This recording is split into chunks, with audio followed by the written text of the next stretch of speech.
Winter on the River Mersey.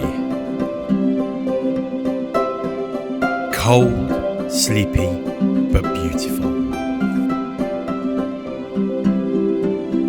And it's here, amongst the sleeping boats, that we call home once again.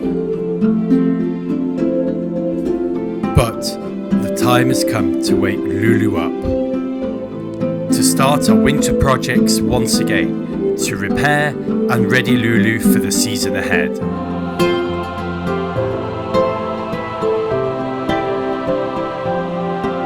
In this episode, we test some floating poles,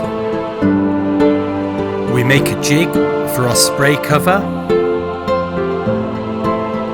we see if our depth sounder solution is workable, and we dry fit our brand new Mark II battery box. Enjoy the episode.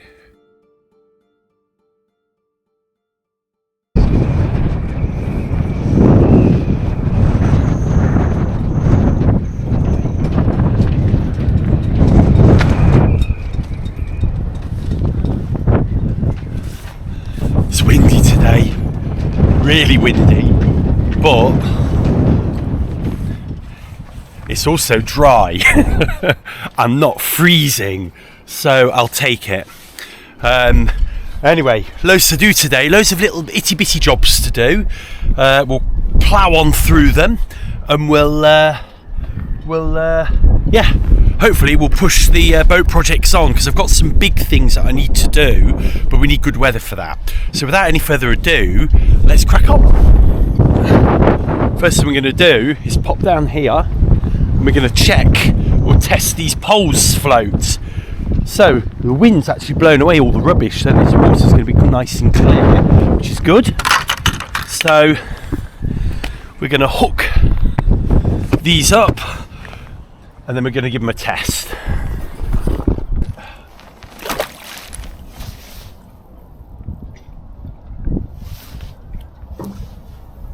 Floating? No, so that's not floating, is it? So as a jib stick, that's not floating. Let's try. Obviously the outer won't float because it's just hollow aluminium, but let's put this one in, see if this floats. Yes.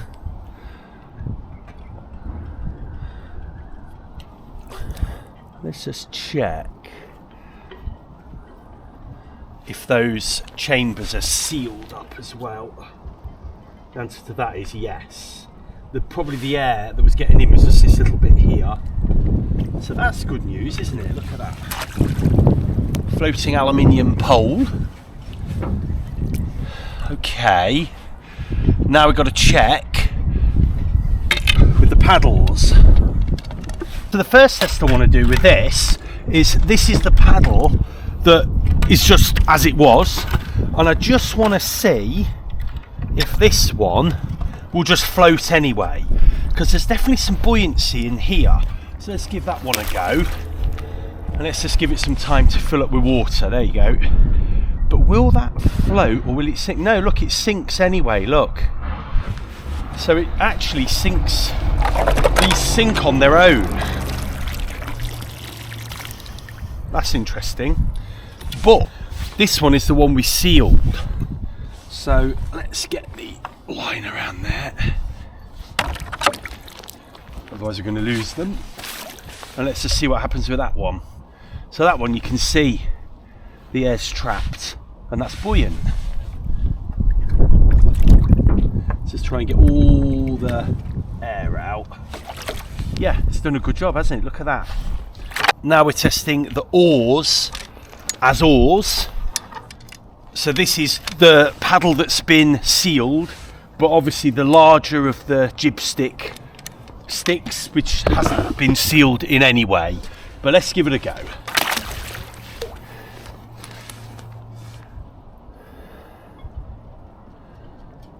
Yeah, look at that, that's working well.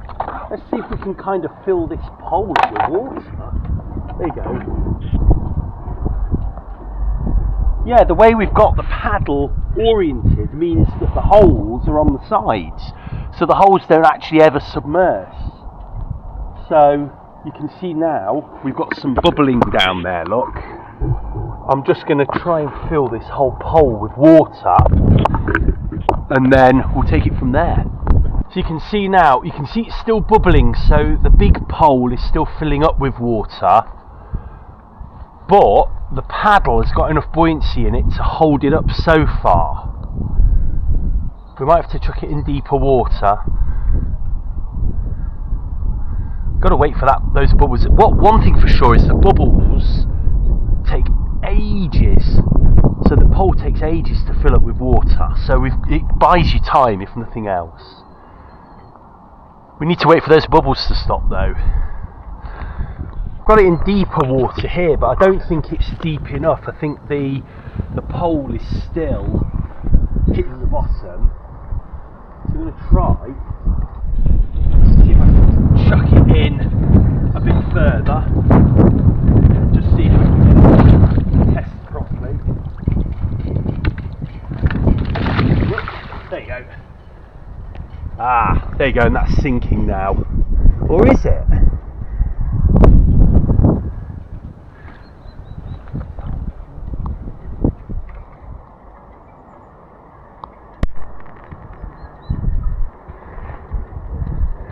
Kind of floating.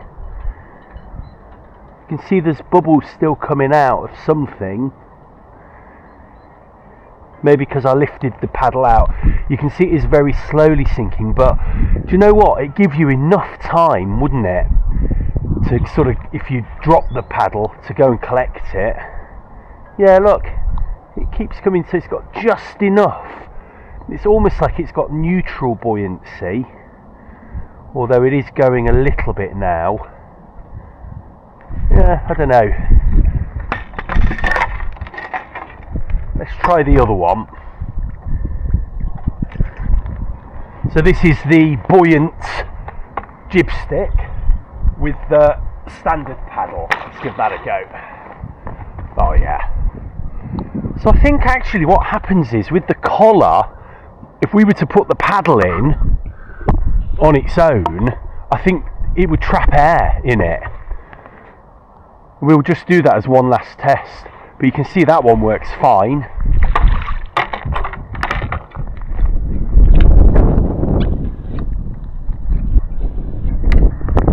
So one final test, we'll just put the paddle in, see what happens. Yeah, so you can see there's no air bubbles. And it's a good job I did that hole further up, not too far down. But you can see the paddle, the collar grips it tight enough to stop air getting in, so the air is trapped in the pole. So that's interesting, isn't it? A little bit of work to do, but I think we're getting there. Oh, I've just come in the van for a little bit. I'm nice and toasty warm, but my hands are freezing cold, so just goes to show, just come in the van for a little bit. Oh, I'm actually quite warm, but my hands are freezing with the water. Just goes to show how cold things still are in here. Lovely and toasty in here though. Let's just close this door properly. There we go. So what can we conclude from that? Let's bring you down here and switch the lights on. So what can we conclude from that? The paddle, when it's together as a paddle on the kayak, floats because this collar is tight enough to to sort of stop the air coming out. Interesting, isn't it? The paddle with the inner jib stick, which we've sealed. Well, that's got the benefit of the sealed jib stick, and also this paddle is sealed because it's still got the collar inside. So that is like super buoyant. So that oar is buoyant, nothing to worry about. The other oar, which has the outer sheathing of the jib stick, which we can't treat or seal. Now, the reason that is that the extending pole goes inside it. Well, that does, it kind of does keep the paddle buoyant for quite a long time. And one of the reasons for that is the way we've got the hole seems to block up the hole. So, you know, so first of all, we've got the paddle which is sealed on this side, so that's very buoyant. And second of all, the way we've got this, it actually means that the water kind of can't get in here. So if you don't fill it up with water and it's on the surface, it's got a really good chance of staying buoyant. If at the very least, it'll stay buoyant for quite a long time before it fills up with water. When I was testing it, I had to give it about 3-4 minutes of me holding it underwater for those bubbles to stop. So that's probably good enough. Now the problem we've actually got is when we have this as a jib stick, its intended purpose, the buoyancy in this pole, the thinner pole that we've sealed up, is not good enough to keep the big pole and the little pole sealed. Now that's interesting because when this pole is in... Ooh, we didn't test that, did we? I think we tested it as one big long pole. So when it's one big long pole, this chamber is allowed to fill up with water, and it does so quite easily. But when it's together and extended, that would be interesting because then the big pole can't fill up. So we might just do one last test on that.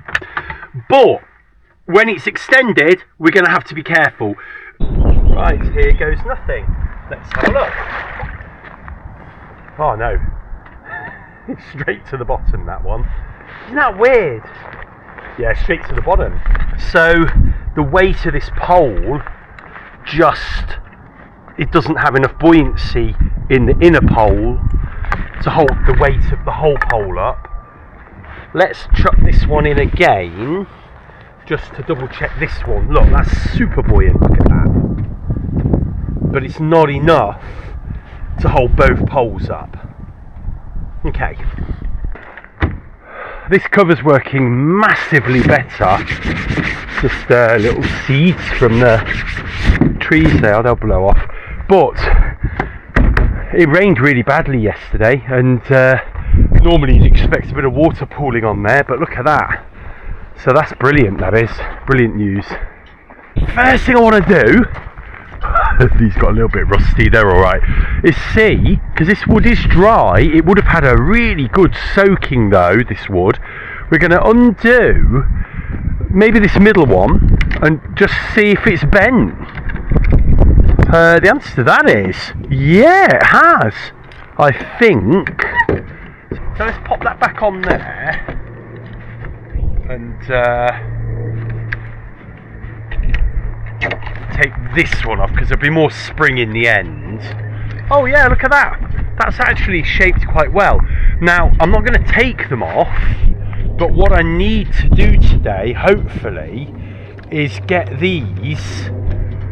some kind of plywood over the top of this so I've got my basic frame. And did I mention this last week or week before now? But I'm going to try and, well, these are basically going to be the beginnings of a spray cover.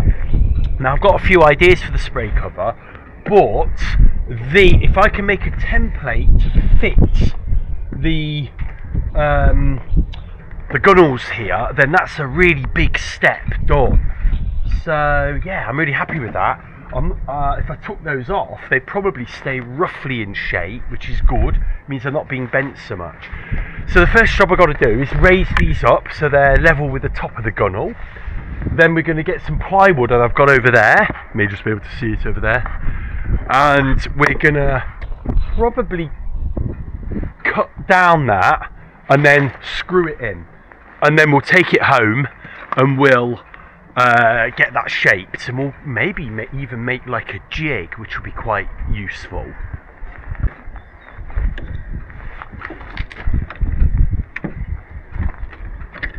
Just need these to come up so they're just level with the gunnel. This one, there you go. just, if they're a little bit prouder, that's okay, but they just need to be up above.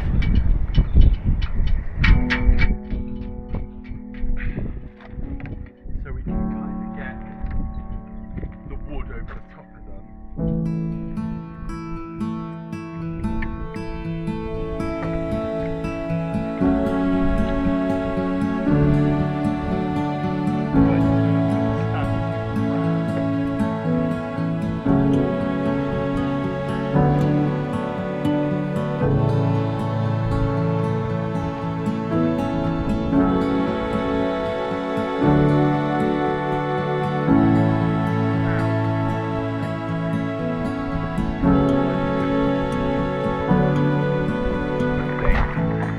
Right, let's go and cut some wood.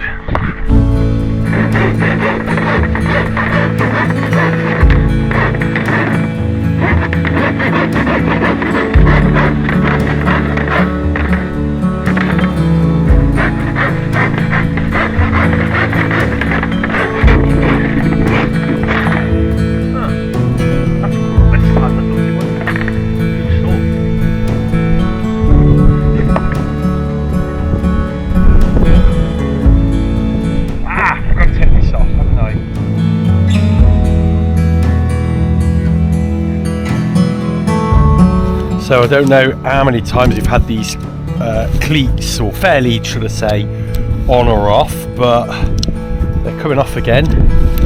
I assume that the more you take them on and off, the less good the screws will be. And actually, whenever I take the screws out of these, always amazes me how piddly the screws really are.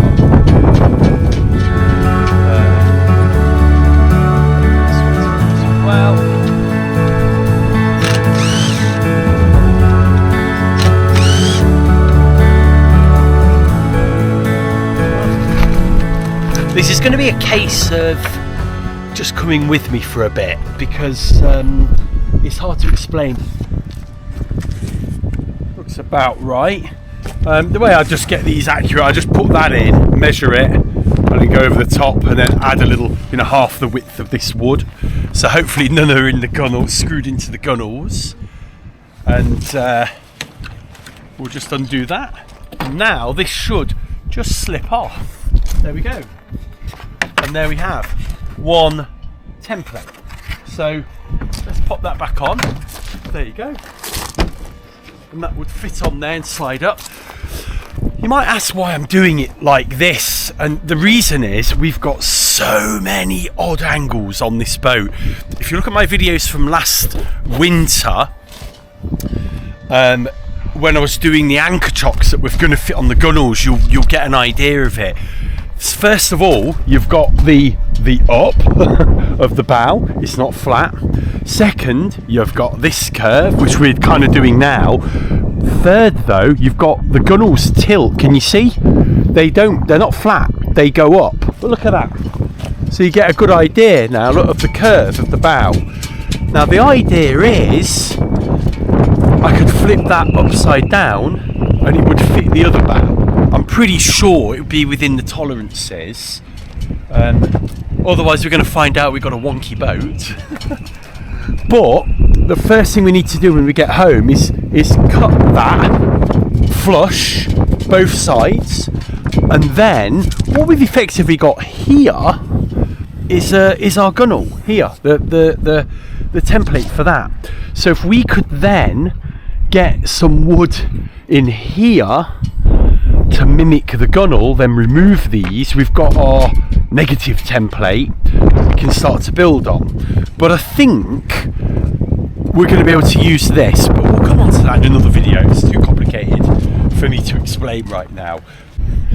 Everyone here thinks I've gone to Costa. There's no Costas near here. They're like, where have you been to get that? Right, back down into Warrington. And no, I just keep the cup, so I have a Costa coffee in the morning. On the way here, it's a little treat, and then I keep the cup and I make myself a coffee in the camper van with me nice frothy milk. So yeah, it's like having another Costa. There we go. Wow, it's so windy. You can hear the wind whizzing through. Anyway, here's my fish finder or depth sounder. I've actually contacted the company, the kind of Chinese company. I'm not hoping for much, but I've asked them if they can change the app so it just shows depth, you know, like a depth gauge. Who knows? You know, it would be really easy for them to do, because I mean, I'm a software guy, I know how easy it would be, but whether they'll do it or not, I don't know. So the idea would be, I'd be sitting here sailing, need a depth, I can go like that, and maybe the water would be sort of down here somewhere. Just hold it down, make sure it's in the water. Doesn't matter if it's 10 or 20 centimetres deep than it should be, and I can get a reading. If I use string and I'm motoring or sailing or even in a tide and it goes like this, then the sensor's going to kind of detect on an angle and will give you an inaccurate reading, so you need to keep it like that. So that's good. The other idea I had was having some kind of bracket on the side here that you could maybe go like that, bring it up when you don't need it. Now this is dangerous really, isn't it? You don't want this up here because you know you're just going to fall on it. So if we could somehow do that, that would be pretty cool. Create like a little bracket that did that, twisted round. Ooh, or actually if you had a bracket like that twisted round sort of so it was in the water and then twisted back up, that would kind of work. Okay, it's battery box time again. So this is my drawer and this is the box itself, and the first thing we've got to do is work out where we're going to fix this drawer underneath the boat. Now I've just noticed something else that's not ideal, and that is this ridge here. This is almost like a little bulkhead, isn't it? So that's not gonna happen either. Now we've got two options here, but let's just fit this first and let's see what it looks like. I'm trying to do this with a really bad shoulder at the moment, but yeah, you can see this is not going to work. You could bring it forward to here. The trouble with that is the battery box is going to take up too much of the front of the locker. It's going to make things awkward, I think. So it will fit like here. Oh, so it does fit there. Ooh, I don't know if you can see that. That's interesting, that's nice. Just to the side. Now if we just move it a little bit to the side, like that, it will give the wires room to come through and aft. Whoa.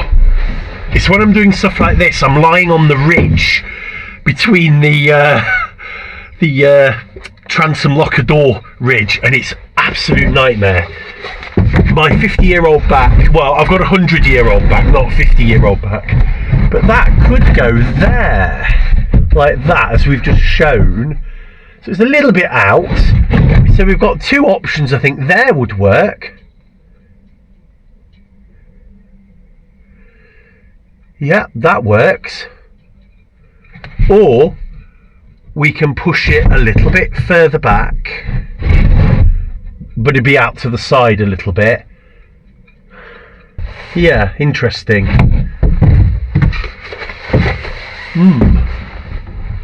I've just noticed something on this boat, and that is this. Sorry about this. This fiberglass is a little bit wonky, and it looks a bit black, doesn't it? And it's even a little bit cracked in there. That's interesting. I don't like that. I wonder what this is. Let's just check it's the same on the other side. Looks like it's got a little bit of mould in there, doesn't it? And the one at the back. Let's go and have a look at the outside, see what's going on there. So that beam is just 4 of here, so it's literally there. So it's just a beam, and in fact I can see where these screws go through for this little lacing eye. So it's kind of not technically structural to the boat, really. I don't even know why it's there. It seems to be hollow. I think we could probably fiberglass over that, maybe try and inject it and then fiberglass over that, just to shore it up a little bit. But the other side was a lot better. But what was worrying was there seems to be water got into it and it's kind of rotted it a little bit. So yeah, I think we need to attend to that. And there we go. All these projects just uncover more, don't they? We're running out of stuff to do, really. We need good weather to do the tent, and I think really what we're going to focus on now is this spray cover. So we might find we're doing a little bit at home and a little bit down here every week until that's done, and yeah, and then we'll take it from there, I guess. Catch you in the next one, and see you very soon. Coming soon, we try a new dry suit, and I'll take you through the whole buying process too. We make some progress on the spray cover, and we finally get some good weather at the boatyard. See you soon.